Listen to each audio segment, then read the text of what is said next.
Joining us now is Open the Books CEO John Hart. Well, John, I like the fact that they're at least starting with this idea of rescission. That will, and God knows, the lawfare is going to come into play. I'm sure they're going to be sued if they try it, which, as Russ Vogt says, may start as early as next week. And it's only $9 billion, but it's a beginning of melding the DOGE cuts with reality of what we can really cut and give back to taxpayers. Yeah, David, that's exactly right. As taxpayers want to see real durable cuts. And look, I can tell you from firsthand experience, it is very easy to talk about cutting spending.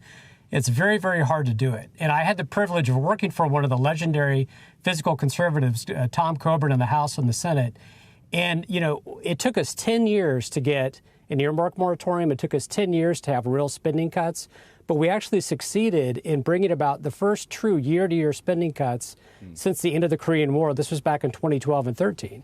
And so it is possible, but I like Russ's language very much, that this is the first rescissions bill because they need to go way beyond $9 billion in cuts and look at the entire totality of all of the administrative state agencies. You know, David, look, we've had a massive growth of the administrative state the past 100 years.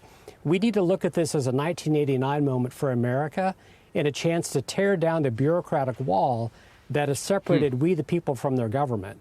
We have 441 agencies. The Constitution really only allows us to have about 4, the departments of Defense, State, Treasury, Justice. You could argue for interstate commerce, maybe consolidate everything into that. So you could have a 98 to 99% reduction in the number of agencies, and government would be more efficient, more effective, and more compassionate. That's the level of ambition that Congress needs to have, and they're going to have the support of the president if they do that. And John, on that note, just quickly, so about 1.4 million illegal aliens lost Medicaid coverage under the bill that passed out of the House. They're roughly 2.5 million, so it's roughly half. Why not every illegal alien? Why is any illegal alien receiving Medicaid? Also, why is the Obama Medicaid expansion, why does the federal government pay $9 for every $1 a state spends? When the people who are really in need, again, the benevolent government, they only get $1.33. This is what I'm talking about. And it's the Republicans, that's why I'm so dismayed, who will not change that formula and won't cut off the illegal aliens from something they do not deserve.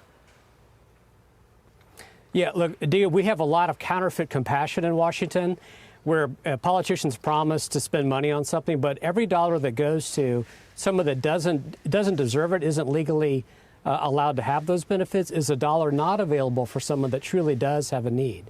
And the way to solve these problems is more transparency. So another great accomplishment that DOGE did is they gained access to what's called the Treasury payment system.